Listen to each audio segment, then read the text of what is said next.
Pero dito, may katanungan tayo ngayong umaga. Ano nga ba ito? Sa Valley.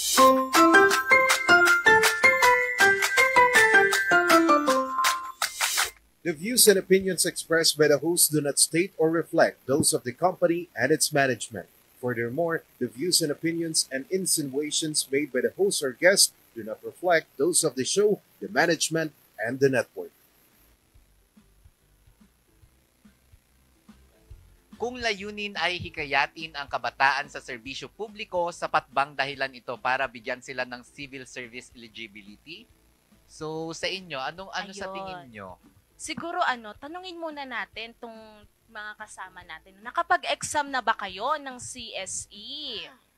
Ako, hindi pa. Hindi pa ako nakapag-exam kasi nung mga time na yun, busy ako sa, di ba, graduating pag fourth year, tsaka sobrang dami ng gawin, mga internship, thesis, meron din yung mga other subject pa, and then graduation preparation. So, hindi ako nakaabot nun sa exam. And hindi ko din muna tinake. Ang sabi ko, magtitake na lang ako after. Pero yun nga, since, after. Ayun. Since hindi kasi lahat, di ba, makakapag-exam. Parang itong kasama natin ngayon, si Ron, pwede sa kanya yung CSE eligibility, yung exempted kang mag-exam kapag pasok ka doon sa Laute ng school. Ikaw naman, Ma'am Vanessa, nakapag-exam ka na ba? Sa akin, I'm so happy na naipasa ko naman. Yes! Very nice. At sana, totoong-tawa rin mo, no? You're so basher, bro. Bro! Ayun. Pero dito nga naman, no, itong katanungan natin, sapat ba yung, sapat ba yung layunin na hikayatin ang mga kabataan sa serbisyo publiko by giving them civil service eligibility? Kung sa akin, oo. Kasi itong itong civil service eligibility kasi parang isang exam din siya na parang mahirap i-achieve.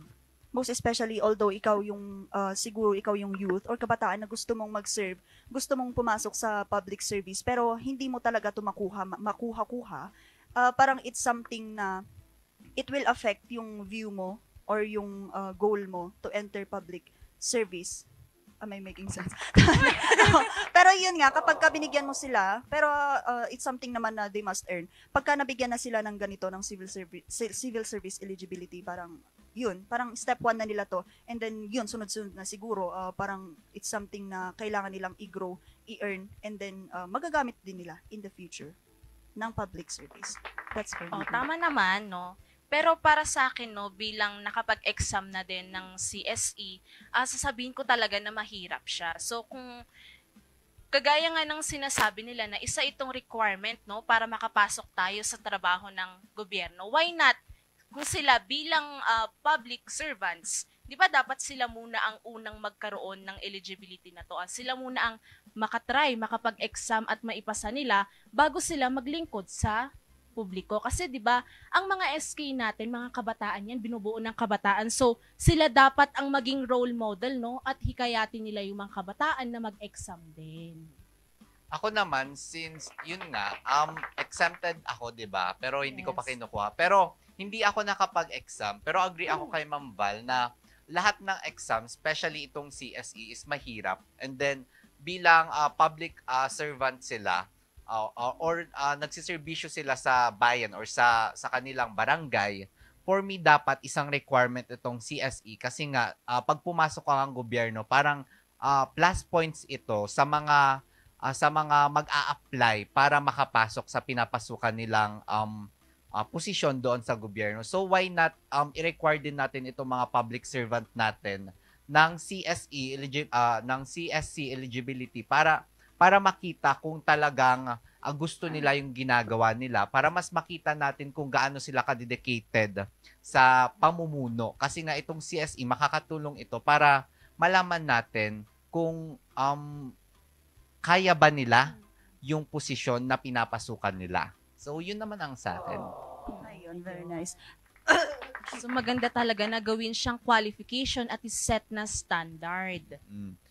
Ayun. And then yan nga, di ba? Kapag ka part ng examination, meron tayong mga reviews. Nakikita ko yan kay Miss Valerie almost every day. Oo, yun Oo, din. Yung nakikita hirap ko sa din. kanya, sobrang hirap ng yung gugugulin mong oras, gugugulin mo. And then meron kasing mga iba, kung hindi naman natin nila lahat, na parang nawawalan ng sense yung yung eligibility mo just because hindi mo kayang gampanan yung role na pinasok mo.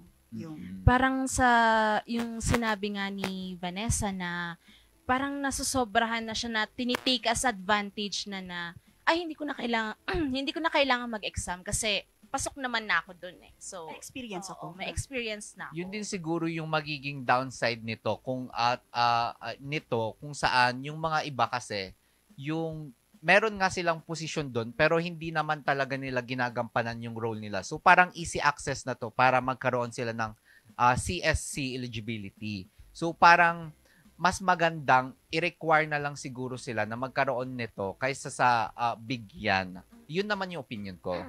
Kasi nga sabi nila, di ba, hindi mo i-value yung mga bagay na hindi mo pinaghirapan. Tama. Tama. Lahat ay pinaghihirapan. Tama. Tama. Tama. Ayun. And then yun